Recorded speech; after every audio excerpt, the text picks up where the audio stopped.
I'm Dr. Taylor Gregory, the VP of Animal Health here at the Greensboro Science Center, and recently we anesthetized one of our maned wolves, Guapa, for a diagnostic exam.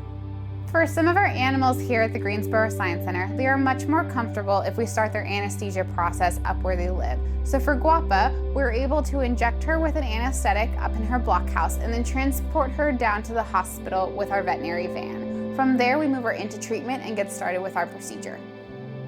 Guapa is an 8-year-old maned wolf here who has inflammatory bowel disease. This is a relatively common disease in maned wolves, and we manage it for Guapa with medications and diet. However, recently, Guapa has been losing weight, which could be a combination of factors, but we wanted to check in on her inflammatory bowel disease and make sure there wasn't anything else we needed to treat. In order to reevaluate Guapa's inflammatory bowel disease, we did a couple of things. The first of that was endoscopy, where we took a camera and put it down her esophagus into her stomach to look at the tissue of the inside of her stomach. Everything on her looked very normal, and I didn't have any major concerns.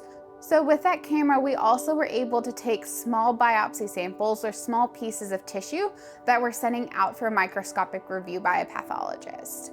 Once we were able to take enough samples, we pulled that camera back out and we collected blood work to look at GI-specific values, as well as routine blood work on her to make sure there weren't any other identifiable causes.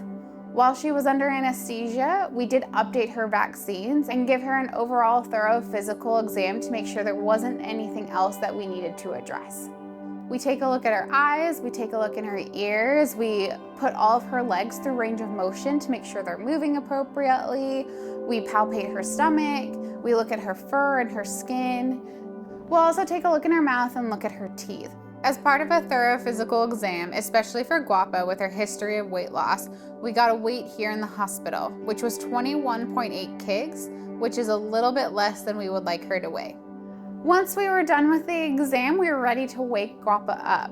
So we get Guapa in a crate where she can wake up safely, we give her her reversals, and then we wait for her to show initial signs of recovery, such as blinking, swallowing, before we pull that endotracheal tube so we make sure her airways are protected as long as possible. Then she's allowed to recover in that crate until she is able to stand on her own without too much shakiness, and she's able to go back to exhibit. Now that Guapa's awake, we're waiting for all of her diagnostics to come back. So some of the samples we sent out will take a couple weeks to come back, and we'll continue to monitor and care for her and pay close attention to her weight in the meantime.